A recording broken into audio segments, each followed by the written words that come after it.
नमस्कार प्रिय भक्तों। आज हम सुनेंगे कार्तिक मास महात्म्य कथा अध्याय 2।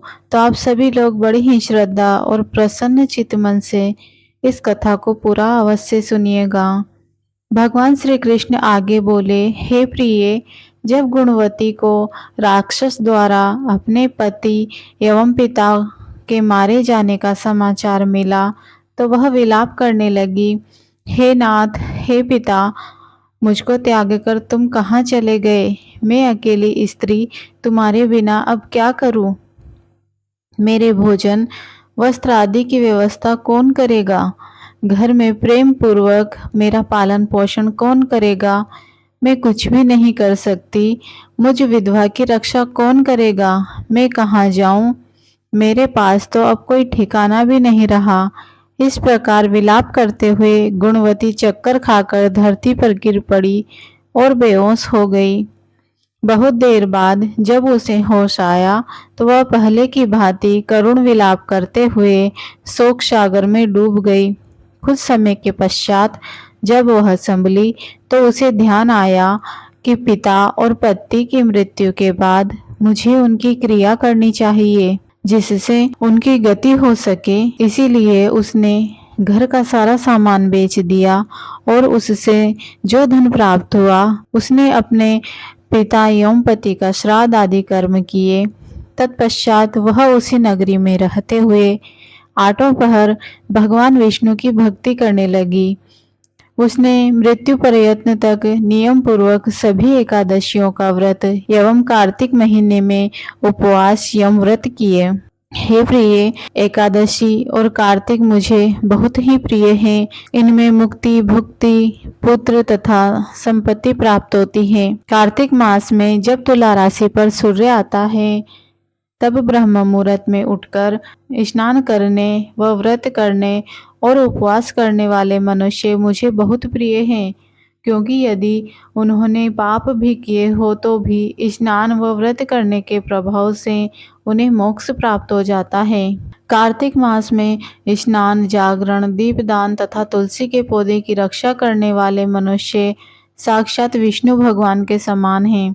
कार्तिक मास में मंदिर में झाड़ू लगाने वाले, स्वास्तिक बनाने वाले तथा भगवान विष्णु की पूजा करने वाले मनुष्य जन्म मरण के चक्कर से छुटकारा पा जाते हैं। यह सुनकर गुणवती भी प्रतिवर्ष श्रद्धा पूर्वक कार्तिक का व्रत और भगवान विष्णु की पूजा करने लगी। हे प्रिय, एक बार उसे ज्वर हो गया और वो बहुत ही कमजोर हो गई। फिर भी वह किसी प्रकार गंगा स्नान के लिए चली गई। गंगा तक तो वह पहुंच गई, परंतु शीत के कारण वह बुरी तरह से कांप रही थी। इस कारण वह शिथिल हो गई। तब मेरे यानी कि भगवान विष्णु के दूत उसे मेरे धाम ले आए। तत्पश्चात ब्रह्मा आदि देवताओं की प्रार्थना पर जब मैंने कृष्ण का अवतार लिया तो मेरे गण भी मेरे साथ इसी पृथ्वी पर आए, जो इस समय यादव है। तुम्हारे पिता पूर्व जन्म में देव शर्मा थे तो इस समय सत्राजीत हैं। पूर्व जन्म में चंद्र शर्मा जो तुम्हारा पति था वह डाकू है। हे देवी, तू ही वह गुणवती है। कार्तिक व्रत के प्रभाव के कारण ही तू मेरी अर्धांगिनी हुई है।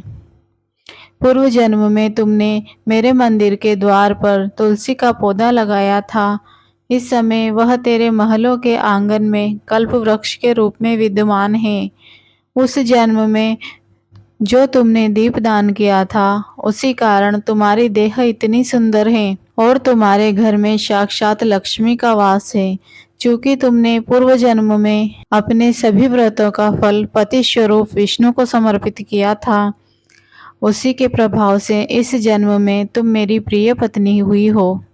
पूर्व जन्म में तुमने नियम पूर्वक जो कार्तिक मास का व्रत किया था उसी के कारण मेरा और तुम्हारा वियोग कभी नहीं होगा।